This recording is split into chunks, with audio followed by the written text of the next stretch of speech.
everyone, welcome back to the channel, and today I have the double overview for X-Men 97 episode 7 and the Bad Batch episode 46. Now, as always, I'm going to cover the Bad Batch first.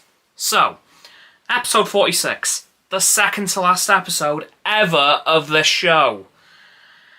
And it was good.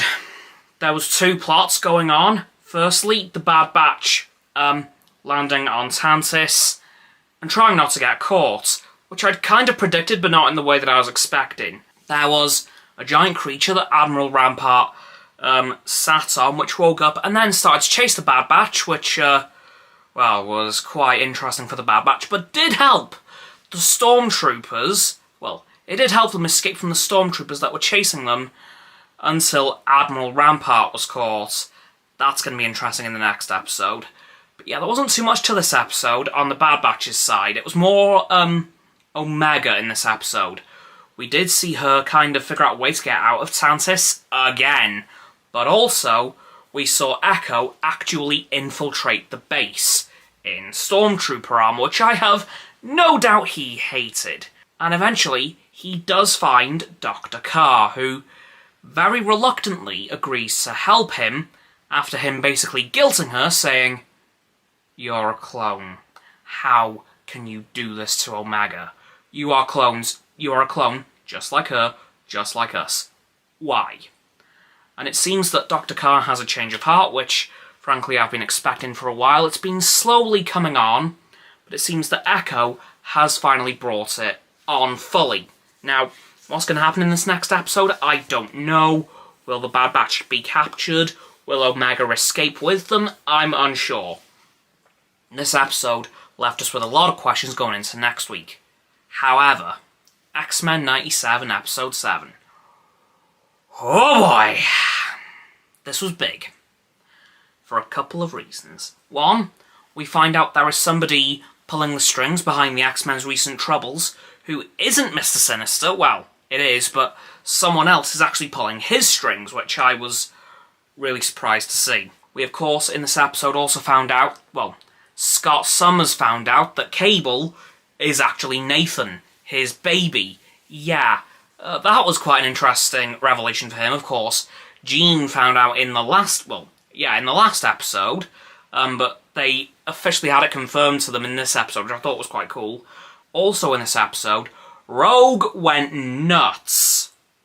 She flew completely off the handle in this episode, and I loved it. Rogue was going nuts, and I was thinking, okay, this is perfect. And then we see her come into contact with General Thaddeus Ross, who I was so happy to see. He even name-dropped the Hulk. Do I think there are more 90s Marvel cartoons on their way back to the screens? Possibly.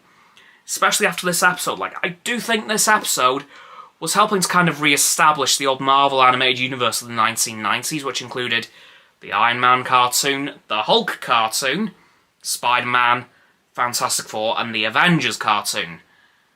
And speaking of which, the final of those I just mentioned was also referenced a little bit in this episode because we had a second cameo, also thanks to Rogue. And it was none other than everyone's favourite super soldier in red, white and blue, Captain America. And much like General Ross, I was absolutely stoked, because, oh my god, it's been a long time since we've seen Captain America. Yeah, I know it's only been 5 years since he died in Endgame, but still, I was so happy to see him. Do I think we'll get more cameos from other Marvel heroes? I hope so. We did also, in Madripoor, get a billboard with the Stark Industries logo on it, which I thought was really cool. Again, I do think there could be a couple more of the old 90s Marvel cartoons coming back now that X-Men 97 has been such a roaring success. But in this episode, that was not the main plot. The main plot was finding Oliver Trask, who was on Madripoor, and I think he was going to tell the X-Men who was pulling the strings, but, Rogue actually killed him before he got a chance. So, in the next couple of episodes, I do think we'll find out who this new character is, who is pulling the strings behind Mr. Sinister, but we did get a humongous reveal at the end. Magneto is not dead. And actually, Trask was also developing a new type of Sentinel, which he did kind of end up becoming himself. I think he called himself the Prime Sentinel, so that's going to be fun to see. But yeah, Magneto is alive. As for Gambit, I am not sure. I am hoping and praying he is somehow alive, but we know for a fact now that Magneto is. And I'm really curious to see how these final 3 episodes of the first season of this show go. Of course, we have the Bad Batch finale to look forward to next week, and then X-Men's running solo for a couple of weeks. But yeah, that's going to do it for this very quick video on my brief overviews for episode 46 of the Bad Batch and episode 7 of X-Men 97. So please, like the vid, subscribe to mine and Roxanne's channels. Her link is down in the description, my button is down there. Please click both of those, and then our bell icons, to get both sets of our notifications. Comment as well, because why not? Let me know what you thought of these episodes of the Bad Batch and X-Men 97, and what do you think's going to happen in next week's final episode of the Bad Batch? And what do you think's going to happen in next week's X-Men episode? Let me know. Once you know that too, please follow me on my social medias. They'll be down in the link tree in the description below. That is going to be Roxanne's website, of course. And lastly, as always, please do share the video with all your friends so they can join the infinite loop of liking, subscribing, commenting, following, and sharing, and around and around and around that loop.